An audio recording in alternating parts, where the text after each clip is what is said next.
Welcome back to the channel. मैं हूं आपकी दोस्त Ishita and yes I am here again with the new video. एक वीक के पॉज के बाद लास्ट वीक मैंने कोई वीडियो नहीं बनाया क्योंकि मेरे खुद के असाइनमेंट्स थे, मेरे को टाइम नहीं लगा वीडियो बनाने का। आज का हमारा टॉपिक जो है पैरासाइटों से तो हम कंटिन्यू करेंगे, माइक्रो लेने वाले हैं।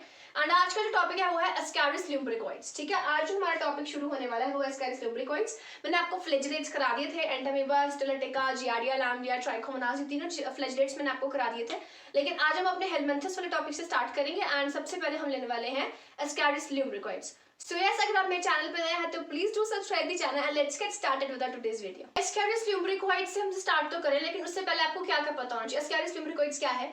It's a nematode. ठीक है, नेमेटोड है and it is the largest nematode. ये देखो, it is the largest nematode. उसके बाद ये होता कहाँ पे है? In the small intestine. And small intestine में कहाँ है? जेजुनम वाले पार्ट में एस्कैरिस लुम्ब्रिकोइड्स इन्फेक्शन कॉज करेगा। जब इन्फेक्शन करेगा तो बॉडी के हमें किस पार्ट में देखने को मिलेगा? In the jejunum. उसके बाद आता है मोर्फोलॉजी। देखो मोर्फोलॉजी इंपॉर्टेंट, जब आपको एग्जाम में क्वेश्चन आता है ठीक है एस्कैरिस लुम्ब्रिकोइड के ऊपर अगर आपको आता है तो आपको पहले तो 4-5 फीचर्स इसके लिखने होते हैं। ठीक है, 5-6 पॉइंट्स आप लिखो एंड इसको आपको लाइफ साइकिल बेसिकली इसका अच्छे से आना चाहिए। फिर आपको लाइफ साइकिल अपना डायग्राम ड्रॉ करना होता है। तो उसमें आपको 5-6 पॉइंट में क्या क्या चीजें आप मेंशन कर सकते हो। मोर्फोलॉजी आ गया। अब मोर्फोलॉजी में 3 स्टेजेस आपने इसमें देखनी है, एडल्ट, मेल एंड फीमेल। ये 3 स्टेजेस क्या क्या फीचर्स पोजेस करती हैं वो सारे आपको पॉइंट्स में जॉट डाउन करना है। हम एडल्ट के देख लेते हैं कि एडल्ट वो में कौन कौन से इंपॉर्टेंट फीचर्स आपको बिल्कुल लिखने हैं एग्जाम में। तो सबसे पहले उसकी शेप क्या है? सिलेंड्रिकल होता है एंड उसके टेपरिंग एंड्स होते हैं। जो एंड है वो बिल्कुल एंटीरियर एंड क्या है? टेपरिंग होगा। उसके बाद white longitudinal streaks can be seen along the entire length of the pinkish body. अगर एस्कैरिस की ये पिंकिश कलर की बॉडी है मान लो, तो इसके ऊपर आपको ऐसे क्रीम कलर का क्या है? स्ट्रीक देखने को मिलेगी। ठीक है, ये उसका एक्सटर्नल फीचर एक्सप्लेन किया है।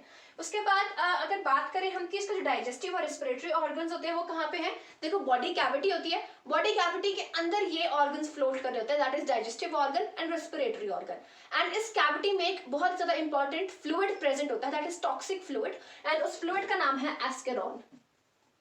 ठीक है, ये फ्लूइड प्रेजेंट होता है एस्केरॉन और यही फ्लूइड जो है एलर्जिक रिएक्शंस कैरी आउट करता है, एलर्जिक रिएक्शंस कॉज करेगा। और ये सारे कहाँ पे हैं? बॉडी कैविटी में प्रेजेंट है। ठीक है, तो ये तो हो गया हमारा एडल्ट फॉर्म को लेके। अब नेक्स्ट हमारे पास जो आएगा वो है मेल वर्म के बारे में डिस्कस करते हैं कि मेल वर्म्स के क्या क्या फीचर्स हैं।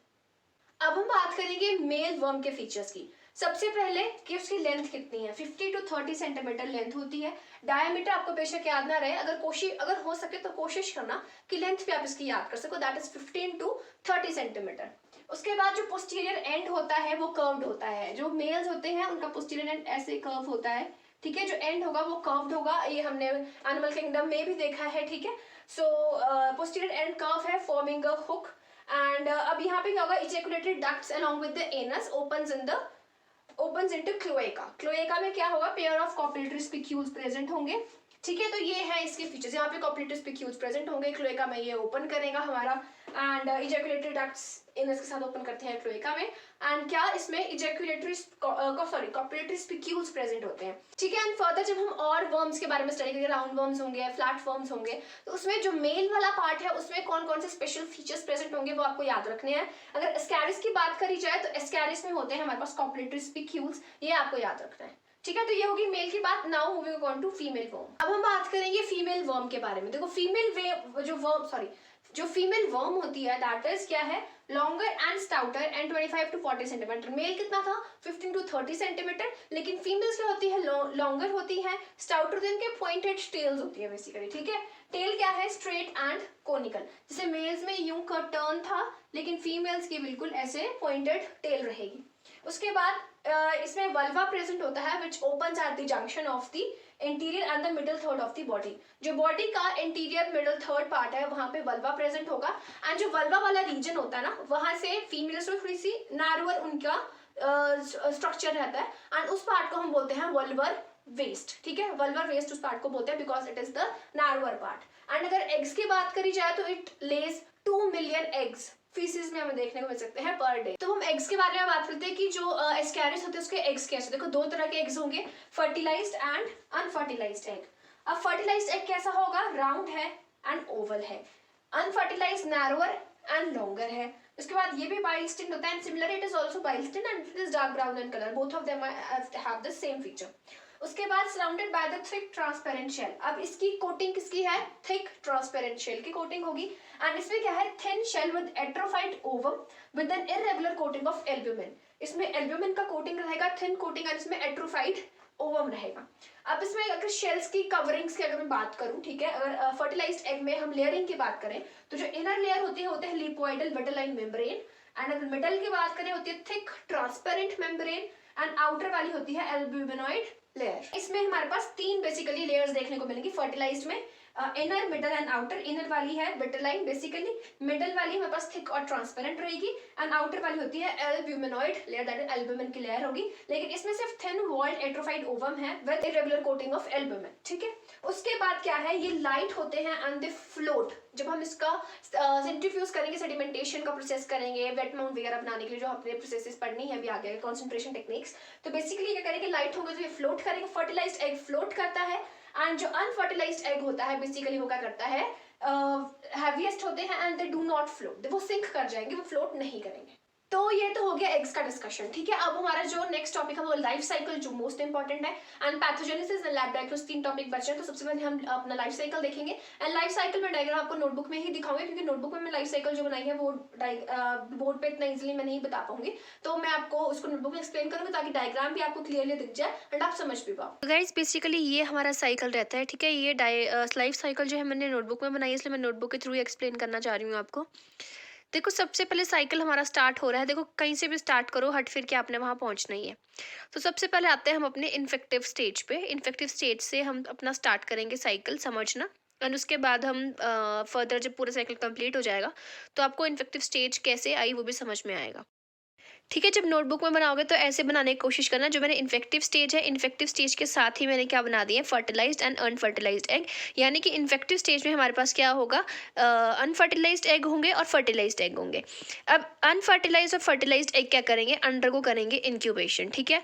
उन्होंने इंक्यूबेशन अंडरगो किया। अब इंक्यूबेशन के टाइम में क्या होगा, फर्स्ट मोल्डिंग देखने को मिलेगी, फर्स्ट मोल्डिंग। अब देखो फर्स्ट मोल्डिंग के अंदर क्या क्या होगा वो मैंने छोटे से इस बॉक्स में बनाने की कोशिश की है।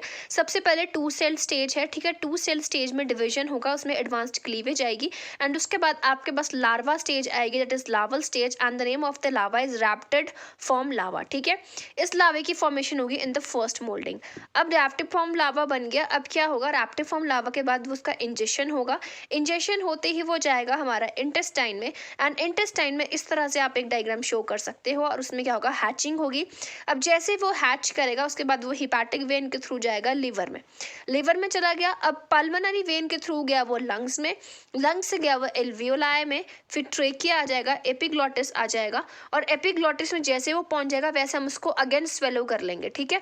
अब वो स्वेलो हो गया तो बेसिकली हमारे पास एडल्ट वर्म्स देखने को मिलेंगे इन स्मॉल इंटेस्टाइन। ये मेल है, ये फीमेल है, इस तरह से वर्म्स हमें देखने को मिल सकते हैं इन दिस स्मॉल इंटेस्टाइन। उसके बाद क्या होगा, स्मॉल इंटेस्टाइन में क्या होगा, एग्स बनेंगे विद अनसेगमेंटेड ओवा, ठीक है। अनसेगमेंटेड ओवा के थ्रू एग्स बने, अब वो क्या करेंगे, फीसिस में हमारे पास करेंगे, एंड फीसिस में ही हमारी इन्फेक्टिव स्टेज होगी, that is fertilised egg and unfertilised egg. देखो एग्स विद अनसेगमेंटेड ओवा कहाँ गए, फीसिस में गए, फीसिस में इन्फेक्टिव स्टेज आई, इन्फेक्टिव स्टेज में थे फर्टिलाइज्ड अनफर्टिलाइज्ड एग। अब यहाँ से ये इंक्यूबेशन दोबारा होगा, फिर फर्स्ट मोल्डिंग होगी, रैप्टिफॉर्म लार्वा बनेगा, इंजेक्शन होगा, and again the cycle will continue. Epiglottis से हम उसको दोबारा स्वेलो करके क्या जाएगा, हमारे इंटेस्टाइन में चल जाएगा, मतलब कि साइकिल रिपीट होगा, ठीक है। आप उसको इंजेस्ट कर रहे हो, ठीक है। इंजेक्शन में क्या हो जाएगा, इंजेस्ट करने पे क्या होगा, रैप्टिफॉर्म लार्वा अंदर जा रहा है, रैप्टिफॉर्म लार्वा इंजेस्ट होगा, अगेन क्या होगा, जैसे वो हमारे एपिग्लॉटिस वाले पार्ट में जाएगा तो हम उसको अगेन क्या करेंगे, कफिंग वगैरह कुछ करते हैं तो वो स्वेल हो जाएगा, and again it will go into the small intestine, फिर वो फीसिस में पास आउट होगा, फिर उसके बाहर जो है मोल्टिंग वगैरह का सारा प्रोसेस रहेगा। तो ये था हमारा पूरा life cycle of Ascaris lumbricoides, and ये मैं आपको प्रोवाइड कर दूंगी, ठीक है, नोट्स में, सो डोंट वरी, आप उसमें देखना, आपको दोबारा समझ में आएगा। एंड मैंने बहुत ही सिंप्लीफाइड तरीके से इस लाइफ साइकिल बनाने की कोशिश की है, मुझे बुक में थोड़ा कॉम्प्लिकेटेड लगा था, तो जो उस टाइम पे मुझे समझ में आया मैंने ये सब बनाया है। आई होप आपको भी इसके थ्रू समझ में आया एंड आपको बनाने में ईजी हो जाए। लाइफ साइकिल आपको समझ में आ गया है। अब हम बात करेंगे पैथोजेनेसिस की। तो बेसिकली क्या है, इंटेस्टिनल इन्फेक्शन है तो ऑब्वियसली ये हमारे पास क्या करेगा, इंटेस्टिनल हमारे डाइजेशन को डिस्टर्ब करेगा, उसमें ये ब्लॉकेज कॉज कर सकता है, बाइल की ब्लॉकेज, या फिर ओरोफेरिंक्स, नेजोफेरिंक्स भी हो सकता है इसके थ्रू, अगर ये हमारे नेजल एंड ओरल पार्ट में अगर ट्रैवल कर जाए, माइग्रेट कर जाए। ग्रोथ रिटार्डेशन हो सकता है, माल न्यूट्रिशन, एलर्जिक मैनिफेस्टेशन देखने को मिलेंगे बिकॉज ऑफ द फ्लूइड एस्केरॉन, इसमें माइग्रेटिंग लार्वे भी देखने को मिल सकते हैं, इसको हम बोलते हैं लॉफलर्स सिंड्रोम। एंड बेसिकली इसमें क्या रहता है, हमारे पास ब्लैक टिंज्ड स्पूटम रहता है। बेसिकली इसमें क्या होता है, ब्लड टिंज वाला स्पूटम जो है थोड़ा सा ब्लड का टिंज प्रेजेंट होगा एंड चारकोल लिटन क्रिस्टल्स आपको इसमें देखने को मिलेंगे। एंड बेसिकली ये क्या है, जब माइग्रेटिंग लार्वे वाली कंडीशन देखने को मिल जाए तो वो होता है हमारे पास लॉफलर्स सिंड्रोम। तो बेसिकली इसमें इस इओसिनोफिल्स देखने को मिलेंगे, जो इओसिनोफिल्स होंगे वो इस पैरासिटिक इन्फेक्शन में इंक्रीज कर जाएगा, तो बेसिकली वो कंडीशन देखने को मिलेगी। अगर लैब डायग्नोसिस की बात करें तो वही पुरानी वाली बात के स्टूल डेट माउंट, पहले तो मॉर्फोलॉजी पता करनी पड़ेगी, स्टेज पता करनी पड़ेगी कि अडल्ट स्टेज है, लार्वल स्टेज है, कौन सी स्टेज है, ठीक है। उसके बाद आप सीरोलॉजिकल टेस्ट कर सकते हो एंड इओसिनोफिलिया के लिए ब्लड स्मीयर टेस्ट कर सकते हो वो देखने के लिए, ठीक है। ये कुछ मेथड्स है लैब डायग्नोसिस का। ट्रीटमेंट की बात करी जाए तो मेट्रोनिडाजोल, टिनाजोल, यही हमारे पास जो है एंटी पैरासिटिक ड्रग्स हम बेसिकली देते हैं पेशेंट को ताकि उसका जो इन्फेक्शन है वो ठीक हो जाए। एंड यही था बेसिकली आज के टॉपिक में। लाइफ साइकिल इंपॉर्टेंट है, कैरेक्टरिस्टिक्स इंपॉर्टेंट जो मैं आपको बता दिए। नोट्स मैं आपको प्रोवाइड करूंगी, डोंट वरी फॉर दैट। मैंने ये नोट्स थोड़ा एंड टाइम में बनाए थे, थोड़ा सा गंदी हैंडराइटिंग में बनाए होंगे, बट प्लीज समझ लेना। अगर कोई समझ नहीं आएगा तो प्लीज इंस्टाग्राम डीएम कर देना, कमेंट सेक्शन में से पूछ लेना। सो यही था आज का topic basically and we are done with that. So या फिर मिलते हैं आपसे अगली वीडियो में। Till then take care, good bye.